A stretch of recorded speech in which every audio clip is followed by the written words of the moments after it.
O ano era 1943.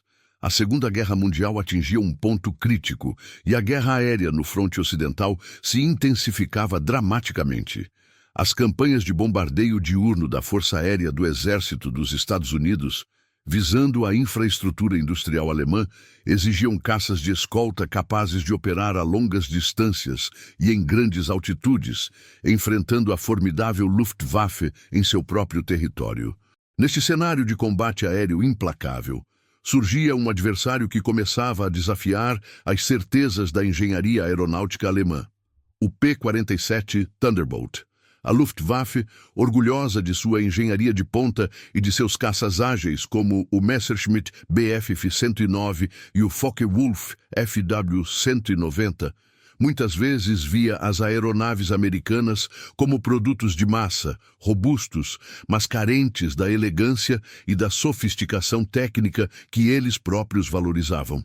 No entanto, o Thunderbolt, com sua massa imponente e seu motor radial, estava se provando um oponente resiliente e letal. Sua capacidade de absorver danos severos e retornar à base, além de sua performance em mergulho e alta altitude, começava a gerar questionamentos. Foi nesse contexto que uma oportunidade rara surgiu. Um P-47 Thunderbolt, danificado em combate, mas relativamente intacto, foi forçado a pousar em território inimigo. As circunstâncias exatas da sua queda variavam, mas o resultado era o mesmo. O avião estava agora em posse alemã. Para a inteligência técnica da Luftwaffe, esta era uma aquisição de valor inestimável. Relatórios de combate forneciam dados sobre o desempenho, mas a análise física de uma aeronave capturada permitiu uma compreensão profunda de sua filosofia de design, materiais e sistemas internos. A aeronave foi cuidadosamente transportada para uma das instalações de teste mais secretas da Alemanha, o Centro de Pesquisa de Reschling, onde engenheiros e técnicos altamente qualificados aguardavam. A chegada do Thunderbolt era um evento discreto, mas de grande importância estratégica. Sob a vigilância de guardas e em meio a uma atmosfera de sigilo, o caça americano foi posicionado em uma bancada de teste. Os engenheiros alemães, com sua experiência em projetar aviões leves e de alto desempenho, aproximaram-se do P-47 com uma mistura de curiosidade profissional e talvez uma ponta de desdém inicial. Sua primeira impressão era de uma máquina grande, pesada e aparentemente menos aerodinâmica que seus próprios caças. A fuselagem maciça e a aparência robusta poderiam sugerir uma abordagem de design simplista, focada na força bruta em detrimento da finesse. Eles esperavam encontrar uma engenharia direta, talvez até rudimentar, típica da produção em massa americana. No entanto, à medida que os primeiros painéis de acesso eram removidos, essa percepção inicial começava a ser desafiada. O processo de desmontagem, conduzido com a meticulosidade alemã, revelava uma complexidade interna que contrastava com a simplicidade externa. Cada parafuso, cada rebite, cada componente parecia superdimensionado, projetado não apenas para a função, mas para uma durabilidade excepcional. Os painéis, mais espessos e pesados do que o esperado, sugeriam uma filosofia de construção onde a resistência estrutural era uma prioridade fundamental, algo que os alemães chamariam de blindagem estrutural, como filosofia. O que se revelava não era apenas um motor potente, mas uma estrutura que parecia abraçar essa potência, protegendo-a e permitindo-lhe operar sob condições extremas. A curiosidade inicial dos engenheiros transformava-se em fascínio e, por fim, em respeito. Eles começavam a desvendar não apenas um avião, mas uma filosofia de engenharia radicalmente diferente da sua, onde a potência em camadas era a chave. O Thunderbolt, agora em pedaços sobre as bancadas de teste alemãs, estava prestes a revelar os segredos de sua formidável resiliência e desempenho, desafiando as convicções mais arraigadas da engenharia aeronáutica do Terceiro Reich. Esta análise detalhada forneceria informações cruciais sobre as capacidades do inimigo e o porquê de o Juggernaut ser tão difícil de abater nos céus da Europa. O ano de 1943 marcou um ponto de inflexão decisivo na Segunda Guerra Mundial, especialmente nos céus da Europa Ocidental. A Força Aérea do Exército dos Estados Unidos, em conjunto com a Real Força Aérea Britânica, intensificava a campanha de bombardeio estratégico diurno contra a infraestrutura industrial do Terceiro Reich. Essas missões, que penetravam profundamente em território inimigo, exigiam escolta de caças capazes de operar por longas distâncias e manter desempenho superior em altitudes elevadas, onde os bombardeiros eram mais vulneráveis aos interceptadores da Luftwaffe. A superioridade aérea aliada começava a se consolidar e a pressão sobre a indústria e a aviação de caça alemã crescia exponencialmente. Nesse período crítico, a engenharia aeronáutica alemã operava sob uma filosofia de design distinta, moldada por anos de inovação e pelas exigências de uma guerra total com recursos limitados. O foco principal era a leveza pura, a velocidade máxima e uma agilidade excepcional em combate aéreo. Aeronaves como o Messerschmitt Bf-109 e o Focke-Wulf FW-190 personificavam essa abordagem. O Bf-109, por exemplo, era um caça leve e de alto desempenho, com uma taxa de subida impressionante e excelente manobrabilidade em altitudes médias, embora sua estrutura fosse otimizada para o mínimo peso possível, tornando-o mais vulnerável a danos de combate. O FW-190, por sua vez, representava uma evolução para um caça mais robusto, com motor radial e armamento pesado, mas ainda mantinha o princípio da leveza e agilidade como pilares de seu design, visando o combate direto e a interceptação rápida.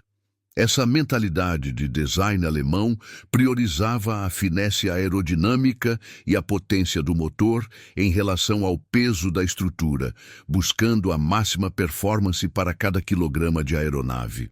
Inovações radicais eram frequentemente empregadas para atingir esses objetivos, por vezes resultando em complexidade mecânica e desafios de manutenção.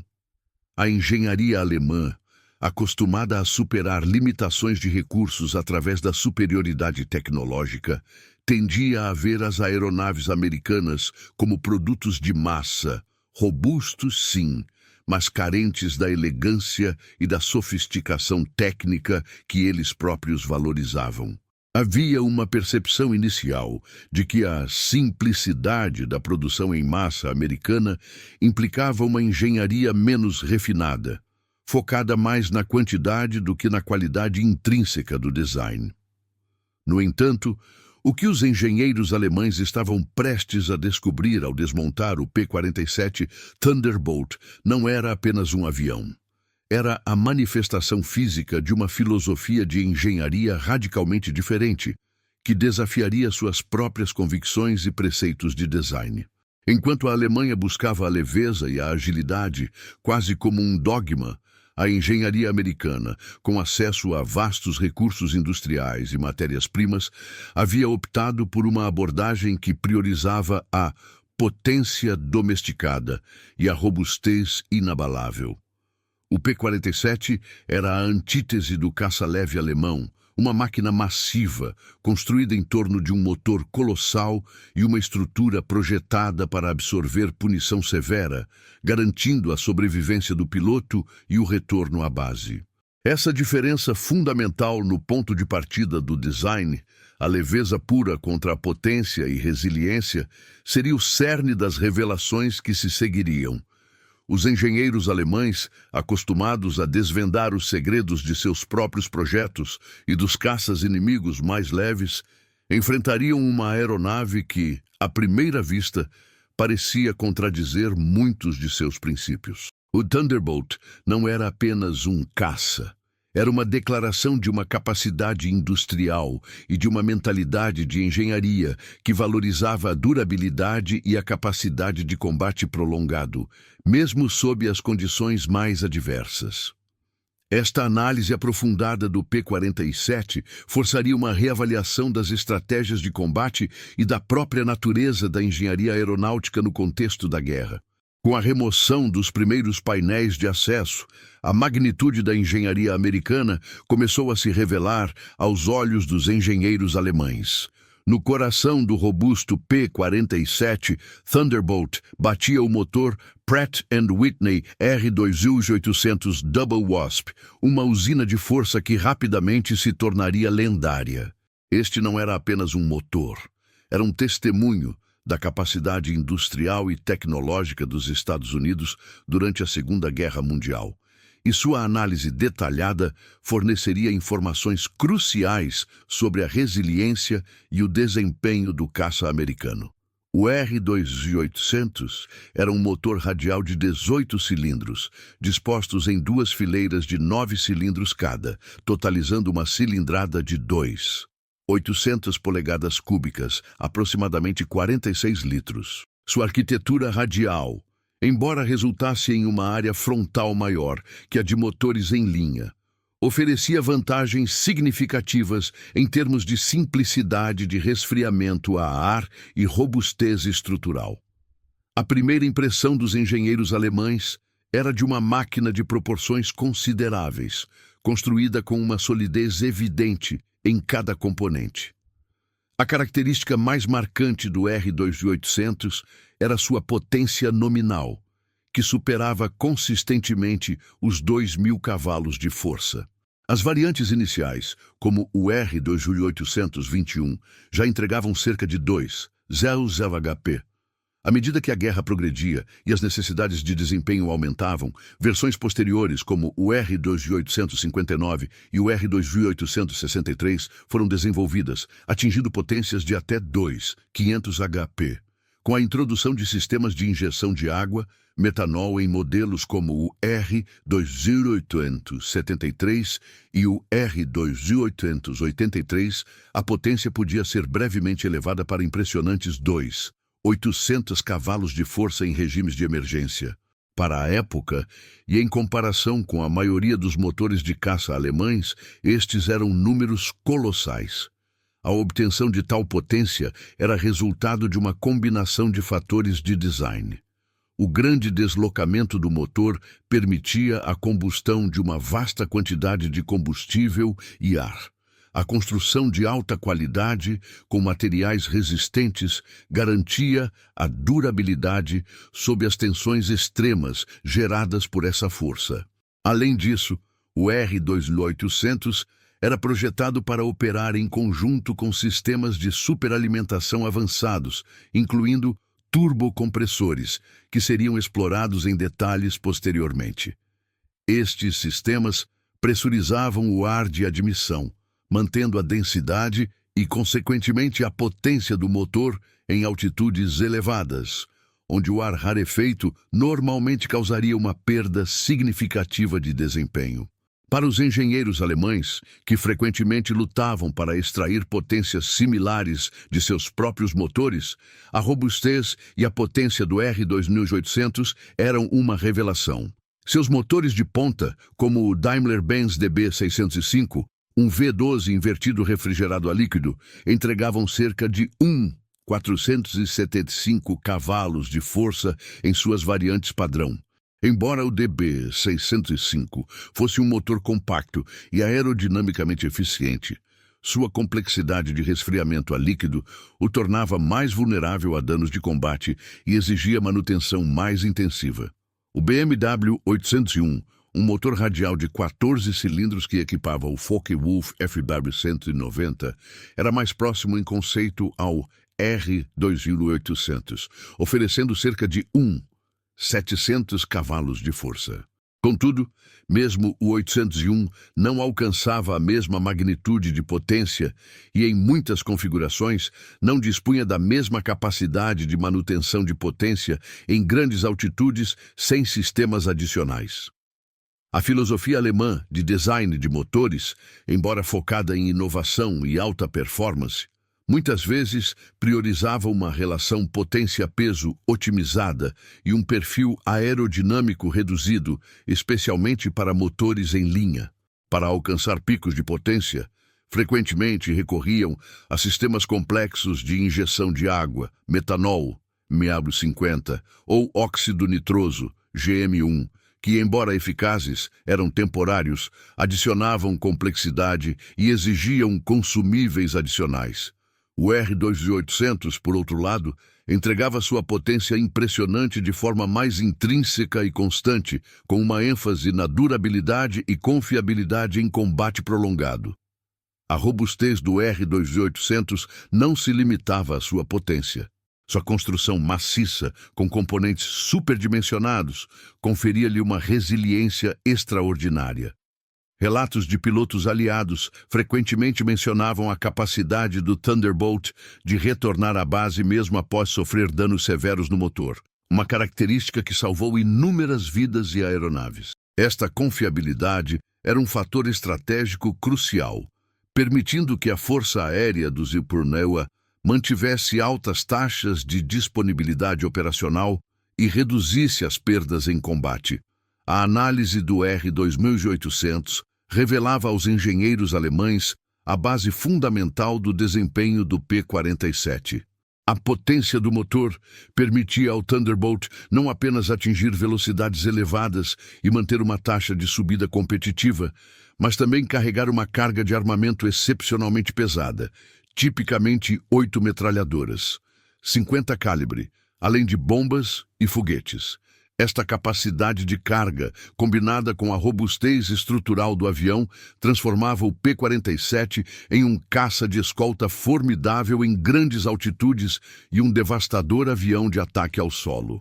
A visão do R2800, em toda a sua magnitude física, agora exposto em suas bancadas de teste, fornecia aos analistas alemães uma compreensão clara do porquê o Juggernaut americano era um adversário tão difícil de abater e tão eficaz nos céus da Europa. A análise detalhada do motor R2800 Double Wasp já havia revelado aos engenheiros alemães uma formidável capacidade de potência bruta.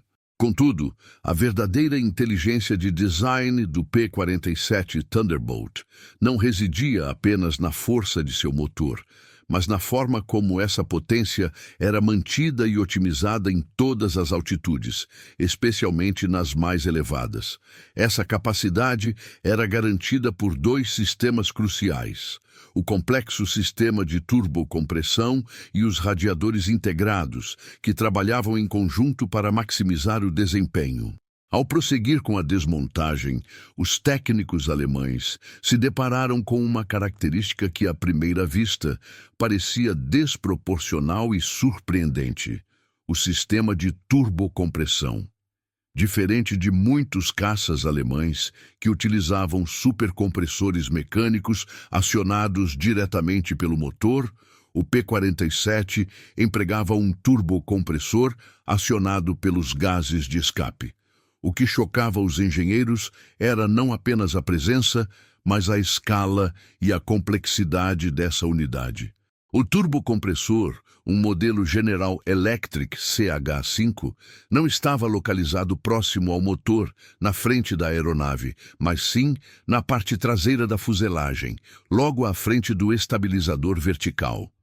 Para que o turbocompressor funcionasse eficazmente, os gases de escape do motor R2800 eram canalizados através de um intrincado e longo sistema de dutos, percorrendo praticamente todo o comprimento da fuselagem. Esses gases quentes e de alta pressão acionavam uma turbina que, por sua vez, movia um compressor. O compressor forçava o ar atmosférico, agora pressurizado, de volta para a frente da aeronave, através de outro conjunto de dutos igualmente longos, até as admissões do motor. Esse arranjo, com seus extensos tubos de escape e admissão, intercooler e a própria unidade de turbo, era tão massivo e intrincado que os próprios engenheiros americanos o descreveram como um avião dentro do avião. A expressão era uma alusão à vasta quantidade de espaço interno ocupada por esse sistema e à sua complexidade quase autônoma. A presença do turbocompressor era fundamental para o desempenho do P-47 em altitudes elevadas. Em grandes altitudes, o ar é rarefeito e motores sem superalimentação perdem rapidamente sua potência. O turbocompressor compensava essa perda ao comprimir o ar antes que ele entrasse no motor, mantendo a densidade do ar de admissão e, consequentemente, a potência do motor. Isso permitia ao Thunderbolt operar com eficiência e manter sua impressionante potência acima dos 25,00 pés, onde muitos caças inimigos já apresentavam uma queda significativa de desempenho. Era uma vantagem crítica para sua missão de escolta de bombardeiros, que operavam rotineiramente nessas altitudes. O desafio de gerenciar o calor gerado por um motor de 200 cavalos de força e um sistema de turbocompressão tão robusto era considerável. Aqui entravam os radiadores inteligentes. Embora o motor R2800 fosse refrigerado a ar, o sistema de turbocompressão exigia um intercooler para resfriar o ar comprimido antes que ele chegasse ao motor, pois o aquecimento do ar reduz sua densidade e, portanto, a eficácia da superalimentação. Além disso, o óleo do motor e outros fluidos também precisavam ser resfriados. A solução de engenharia americana foi integrar esses componentes de resfriamento em uma única e eficiente tomada de ar localizada na parte inferior da fuselagem, logo abaixo da asa, muitas vezes referida como a barriga ou queixo do P-47. Dentro deste duto aerodinâmico estavam alojados o intercooler, o radiador de óleo e, em algumas variantes, outros trocadores de calor. A inteligência desses radiadores não estava apenas na sua capacidade de resfriamento, mas na sua integração aerodinâmica. O duto era cuidadosamente projetado para minimizar o arrasto e possuía abas e venezianas controladas pelo piloto. Essas abas permitiam ajustar o fluxo de ar de resfriamento, otimizando a temperatura dos componentes internos e, simultaneamente, controlando o arrasto aerodinâmico. Em certas condições, a saída do ar quente podia até gerar um pequeno impulso, um fenômeno conhecido como efeito Meredith, contribuindo marginalmente para a propulsão, embora o principal objetivo fosse a redução de arrasto. Essa abordagem contrastava com as soluções alemãs para resfriamento. Muitos caças alemães, com motores em linha, como o Bf-109, dependiam de radiadores de líquido mais expostos e, por vezes, vulneráveis a danos de combate. Mesmo o FW-190, com seu motor radial BMW 801, exigia um anel de ventoinha complexo para forçar o ar sobre os cilindros e um radiador de óleo separado, que, embora eficiente, não possuía a mesma integração aerodinâmica multifuncional do sistema do P-47. A capacidade do P-47 de gerenciar eficientemente o calor sem comprometer significativamente sua aerodinâmica ou adicionar vulnerabilidades estruturais era uma prova da engenharia pragmática americana. A combinação do turbocompressor massivo e dos radiadores inteligentemente integrados era a chave para a resiliência e o desempenho do Thunderbolt. Juntos, eles formavam um sistema coeso que permitia ao P-47 manter uma alta velocidade em altitudes de combate, proteger os bombardeiros aliados e sobreviver a danos que derrubariam aeronaves menos robustas. A descoberta desses sistemas internos complexos e superdimensionados revelava aos engenheiros alemães que o Thunderbolt não era apenas um avião de força bruta, mas uma máquina de engenharia sofisticada, onde cada componente era projetado para uma finalidade específica, contribuindo para uma plataforma de combate excepcionalmente eficaz e durável. O que parecia ser uma aeronave pesada e desajeitada externamente, escondia uma inteligência tecnológica que desafiava as próprias noções alemãs de design aeronáutico. A análise do motor R2800 e do complexo sistema de turbocompressão já havia impressionado os engenheiros alemães, revelando a formidável capacidade de potência do P-47. No entanto, a verdadeira compreensão da resiliência do Thunderbolt se aprofundou à medida que a desmontagem progredia para a estrutura da aeronave. Cada parafuso removido, cada painel desencaixado e cada componente exposto confirmava uma filosofia de design que priorizava a robustez e a capacidade de absorver danos de combate de uma forma sem precedentes. A cena de desmonte era reveladora. Ao contrário de muitos caças alemães, onde os painéis de revestimento eram frequentemente leves e finos, otimizados para reduzir o peso e o arrasto, os painéis do P-47 eram notavelmente pesados e espessos. Quando os parafusos de fixação eram afrouxados e os painéis removidos, eles não se desprendiam com facilidade. Caíam na mesa de trabalho com um peso substancial, exigindo esforço para serem manuseados. Essa massa adicional não era um acaso, era uma escolha deliberada de engenharia. Cada parte da estrutura parecia superdimensionada, construída para resistir a forças muito além do que seria considerado normal para um caça. Esta era a essência da blindagem estrutural como filosofia do P-47. Não se tratava apenas da adição de placas de blindagem para proteger o piloto e os componentes vitais. Embora o Thunderbolt possuísse blindagem substancial atrás do assento do piloto e à frente do motor, a filosofia ia além. A própria estrutura da aeronave era projetada para ser intrinsecamente resistente a danos.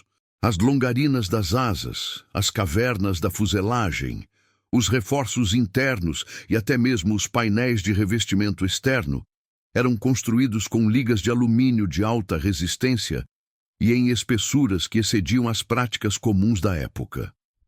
A redundância estrutural era uma constante, com múltiplos pontos de fixação e reforços em áreas críticas, garantindo que, mesmo com danos significativos em uma parte, a integridade geral da aeronave pudesse ser mantida.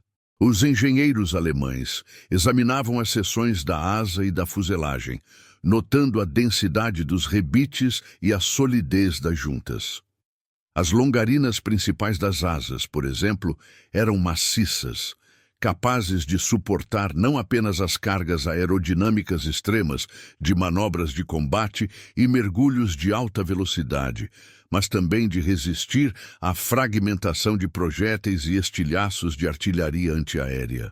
Os tanques de combustível, frequentemente vulneráveis em outras aeronaves, eram do tipo autovedante, mas a estrutura ao seu redor também era reforçada para minimizar os efeitos de perfurações.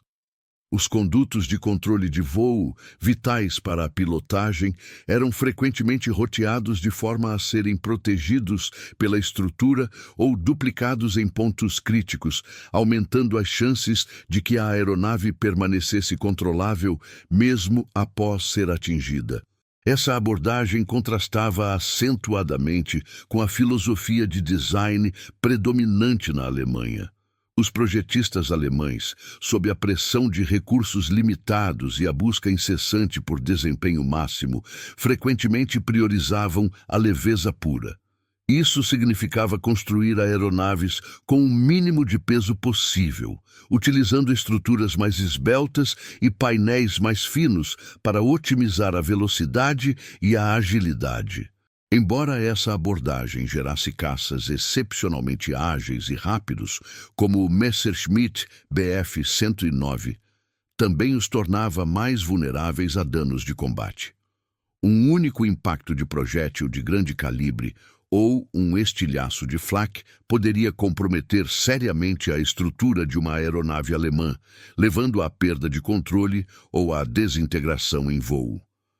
O P-47, por outro lado, era construído para tolerar danos fora da curva.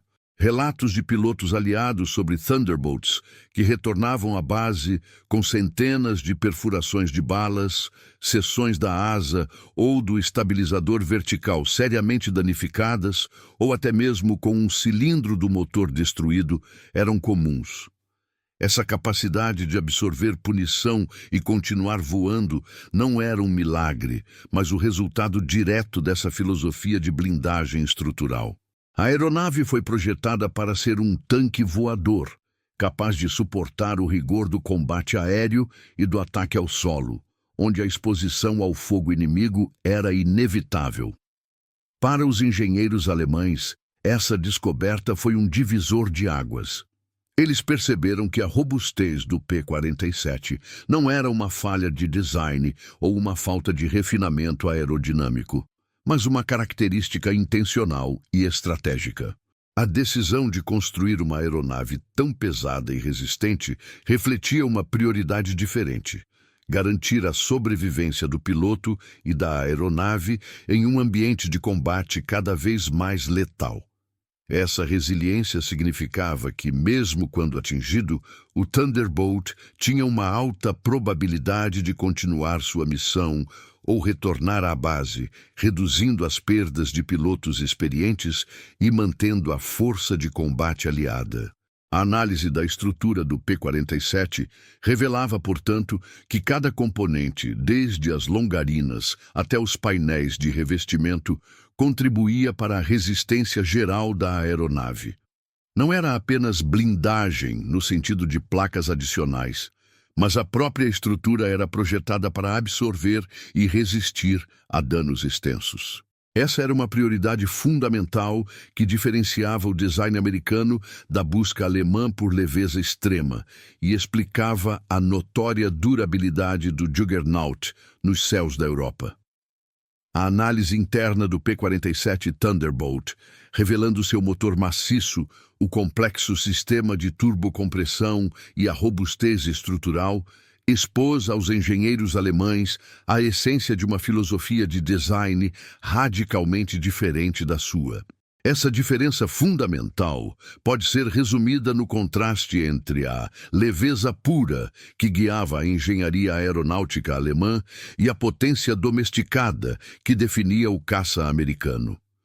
A filosofia alemã da leveza pura era um reflexo das condições e prioridades de guerra do Terceiro Reich.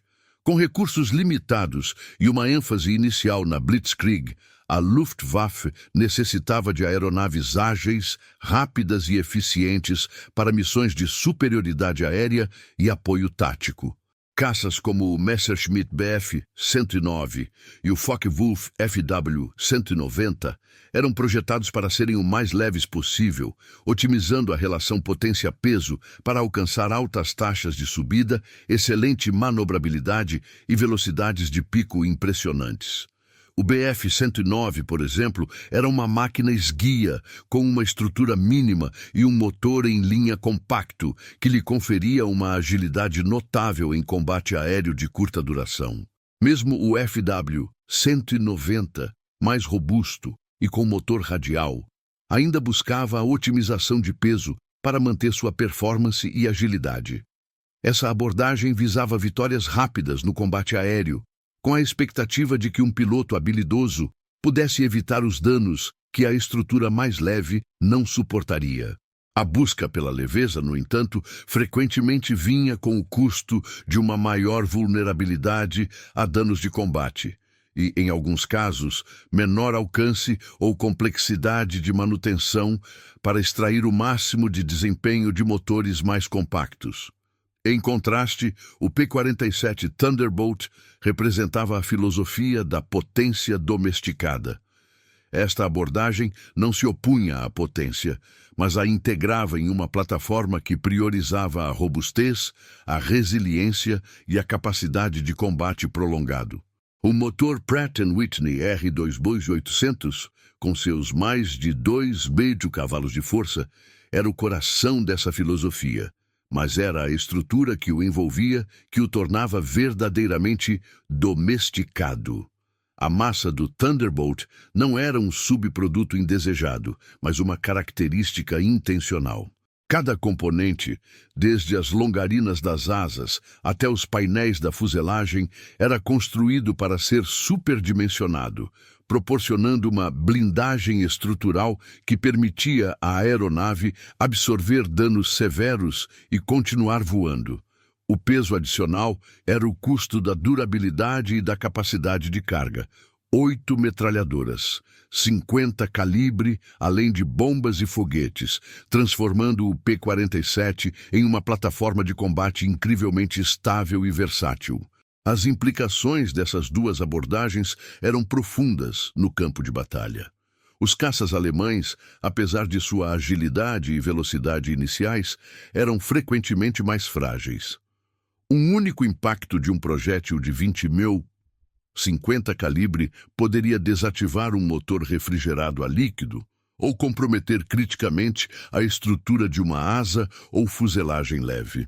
Pilotos alemães eram treinados para ataques rápidos e decisivos e para desengajar quando a situação se tornava desfavorável, pois suas aeronaves não eram projetadas para suportar punições prolongadas. O P-47, por outro lado, podia suportar uma quantidade surpreendente de fogo inimigo. Relatos de pilotos aliados sobre Thunderbolts retornando à base com centenas de perfurações, buracos de canhão nas asas e até mesmo partes do motor danificadas eram comuns. Essa resiliência não apenas salvava aeronaves e pilotos, mas também tinha um efeito psicológico devastador sobre os pilotos da Luftwaffe, que se viam lutando contra adversários que pareciam imunes aos seus ataques. A potência domesticada do P-47, combinada com sua estrutura robusta, permitia-lhe mergulhar em velocidades extremas, uma tática que muitos caças alemães não conseguiam igualar ou suportar estruturalmente e que o tornava um adversário perigoso em combate de energia. Essa diferença de filosofia refletia também as distintas prioridades estratégicas e capacidades industriais das nações em guerra. A Alemanha, com uma base industrial sob crescente pressão e recursos limitados, precisava extrair o máximo de desempenho de cada aeronave, muitas vezes através de designs complexos e sofisticados que exigiam mão de obra especializada e manutenção intensiva. A prioridade era a qualidade individual e a inovação tecnológica para compensar a desvantagem numérica. Os Estados Unidos, com uma vasta e intacta capacidade industrial, podiam se dar ao luxo de construir aeronaves robustas e potentes em massa. Para os Schuler, a capacidade de produzir milhares de Thunderbolts que pudessem suportar o combate e retornar à base, preservando os valiosos pilotos e mantendo a força de combate, era tão importante quanto o desempenho individual de cada aeronave.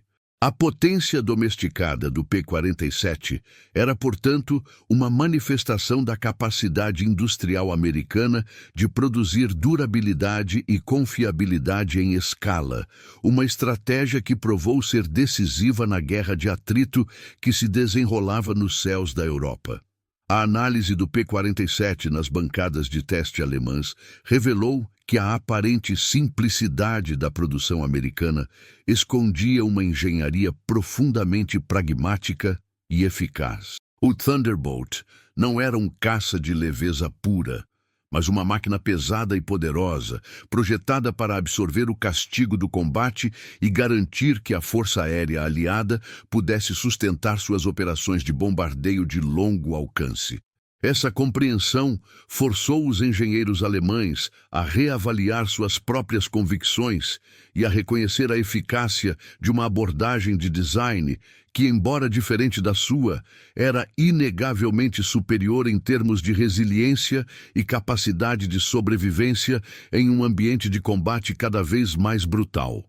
A análise aprofundada do P-47 Thunderbolt nas bancadas de teste alemãs, com a revelação da potência do motor R2800, do complexo sistema de turbocompressão e da filosofia de blindagem estrutural, permitiu aos engenheiros alemães uma compreensão clara e objetiva das consequências dessas escolhas de engenharia no campo de batalha.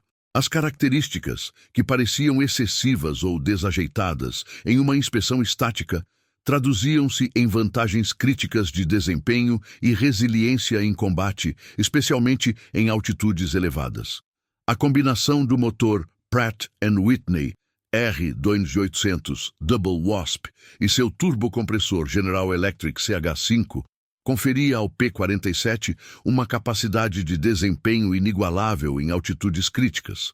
Enquanto muitos caças alemães, como o Messerschmitt Bf 109, com seus motores Daimler-Benz DB605, e até mesmo o Focke-Wulf FW 190, com o BMW 801, apresentavam uma perda significativa de potência e desempenho acima de 20,00 pés devido ao ar rarefeito e à menor eficácia de seus supercompressores mecânicos ou ausência de turbo, o Thunderbolt mantinha sua potência nominal e velocidade.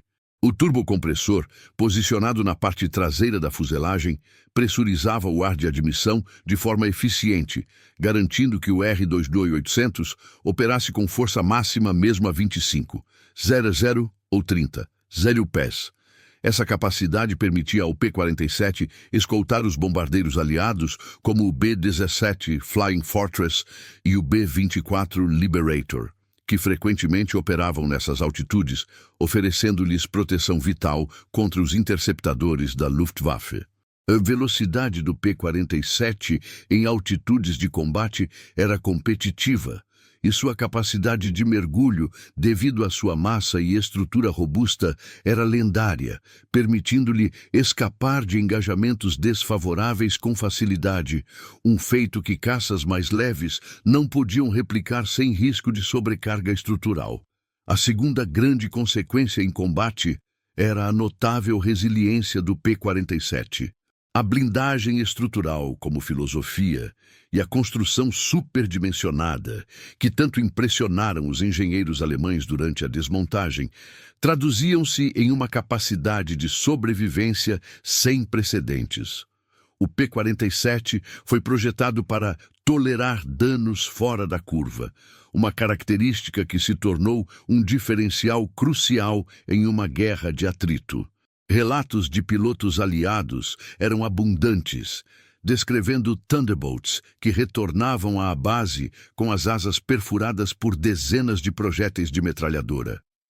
50 calibre, com buracos de canhão de 20 milímetros na fuselagem, ou até mesmo com cilindros do motor destruídos, e ainda assim permaneciam voando.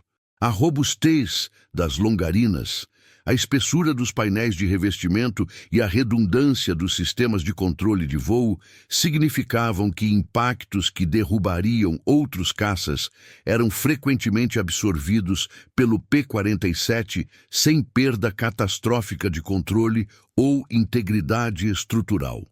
Os tanques de combustível autovedantes e a proteção adicional em torno de componentes vitais aumentavam ainda mais as chances de sobrevivência do piloto e da aeronave.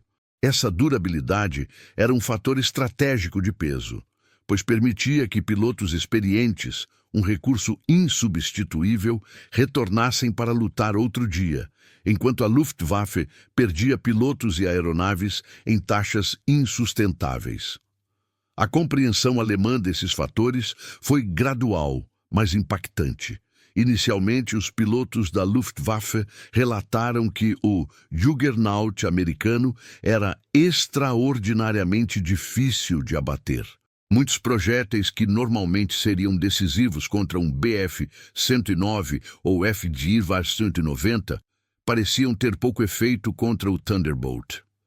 A análise nas bancadas de teste confirmou essas observações de combate.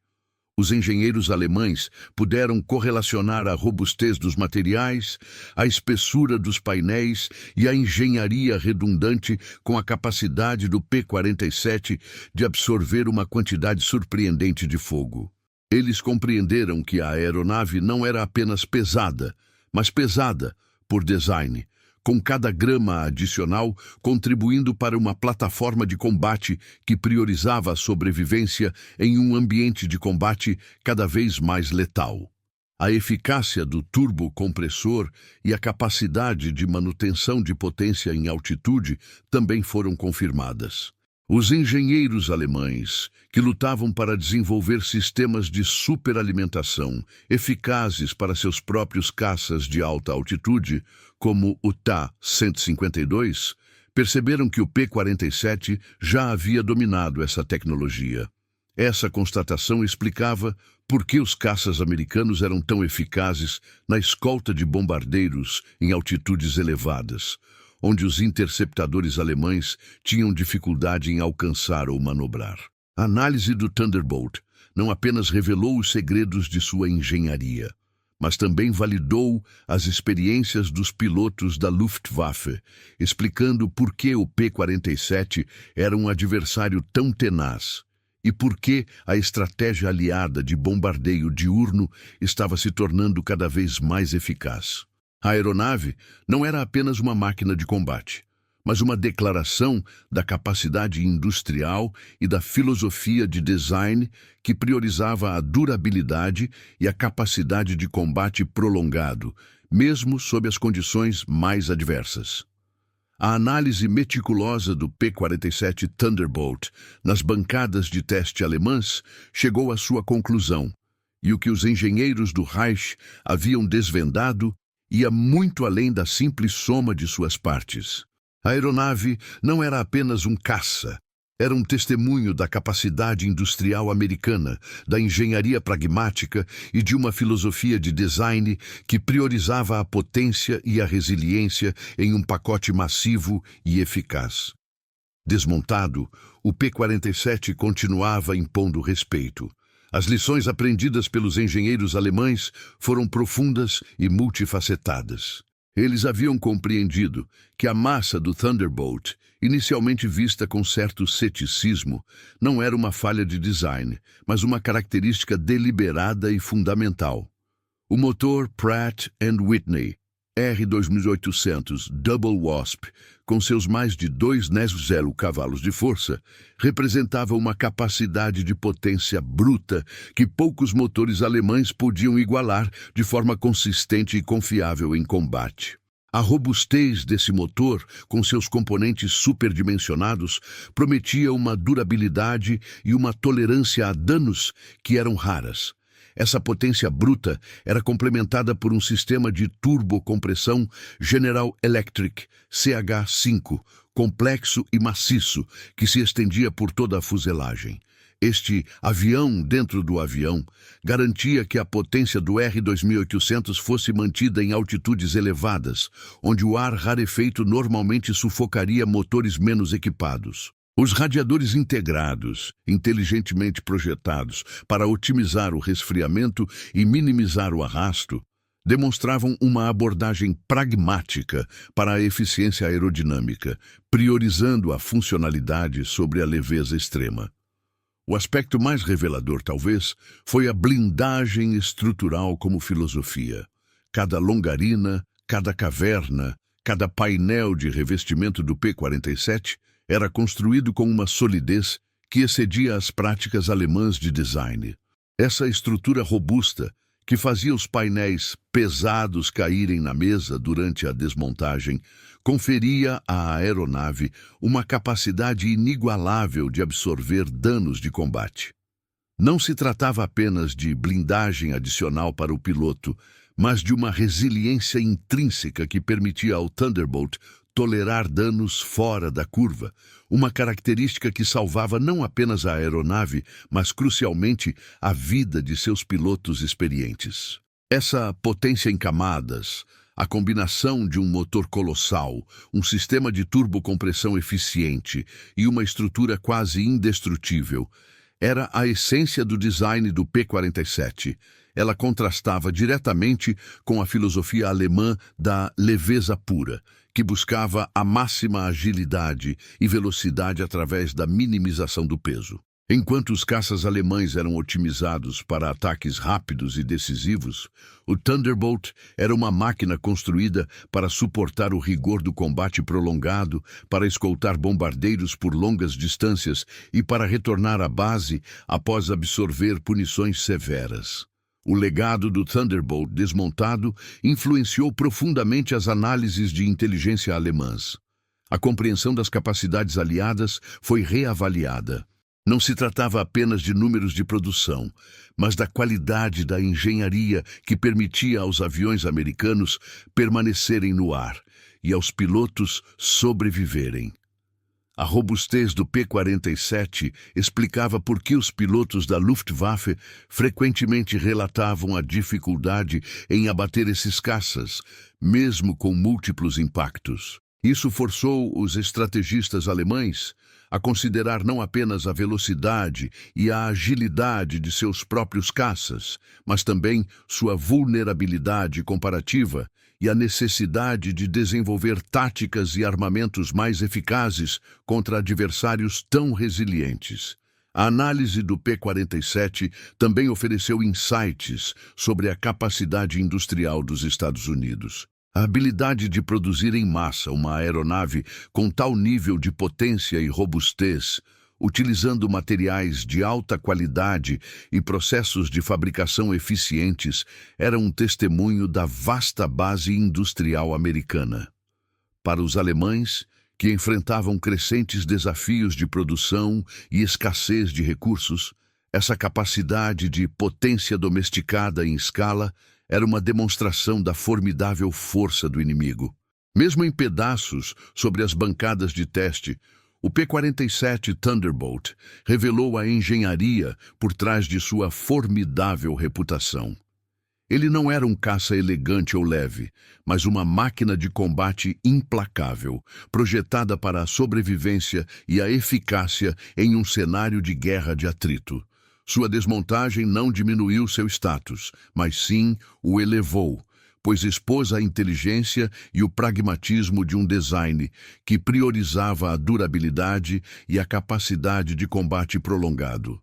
O P-47, com sua potência domesticada e estrutura inabalável, não apenas combateu a Luftwaffe nos céus da Europa, mas também deixou uma marca indelével nas mentes dos engenheiros inimigos, um lembrete inequívoco de que a engenharia de guerra tem muitas faces, e a abordagem americana era, sem dúvida, uma das mais impactantes e eficazes.